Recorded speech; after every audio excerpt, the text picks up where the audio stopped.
Hello, my name is Ralf Friedrichs. I'm the host of the Take Your Life Back Today show. DEA chief on opiates. It scares the hell out of me, he says. The fact that it's being used tremendously scares this particular person tremendously.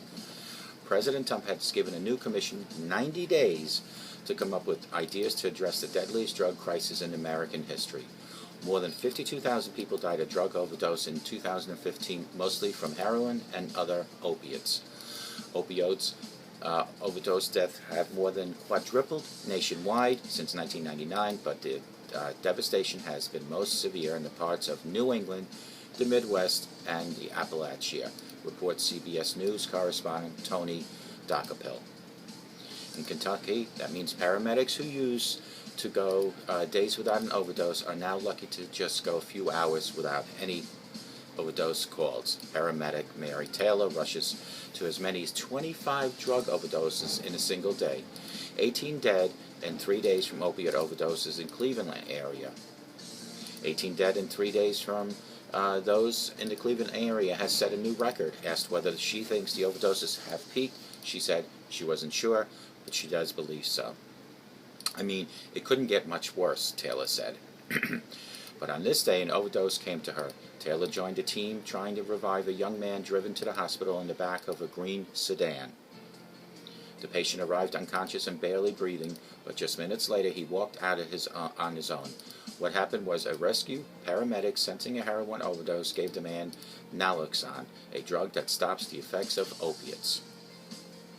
I don't think we're ever going to arrest or enforce or prosecute our way out of most of these social ills, Drug Enforcement Administration Administrator Chuck Rosenberg said in an interview that you can see on CBS in the morning if you Google it.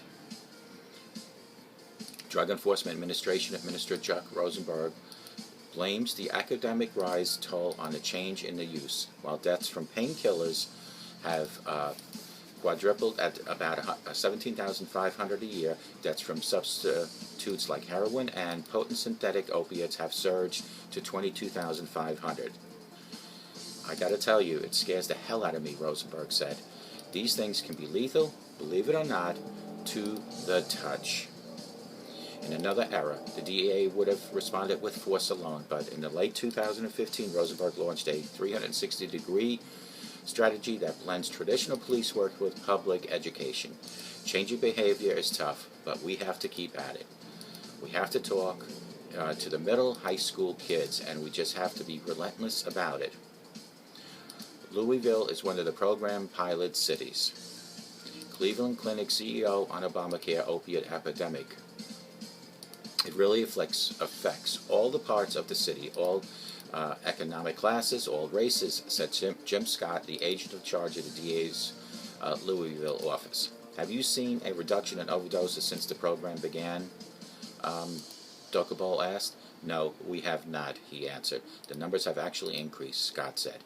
In a single day stretch, February, 151 overdoses rocked the city. It hurts. Yes, it hurts, because they're not just spikes, they are people, Rosenberg said. Near the end of another day in Louisville, Taylor would welcome relief, but she's guarded about President Trump's chances of providing it. Good luck, she said. We're all looking for a way to do it, but I don't think it's going to happen.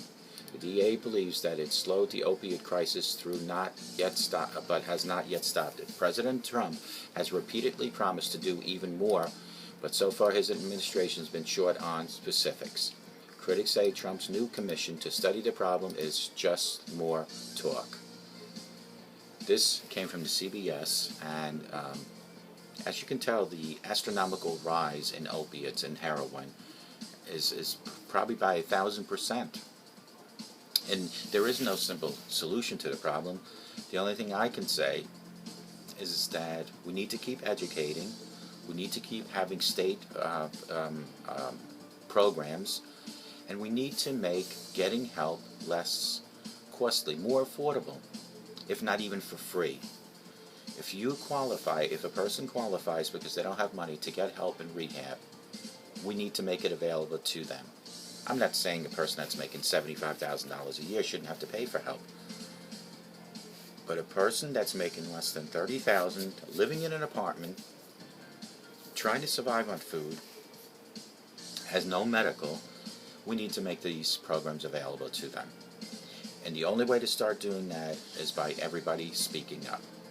If you're watching me and you have a situation, drug, alcohol addiction, and you need help, call me at 844-405-HELP, because I have helped other people do the research looking into programs that are available. I'm not the person that will give you help, but I am the person that will help you find help. I always say I am the bridge between a terrible today and a better future tomorrow for you. I am here to help you find information on getting help for you. But you need to make the first step. I don't know where you are, but you are watching me right now if you're listening to this. Reach out to me, 844-405-HELP, and together you and I will help you take back your life. And take care. May God bless you.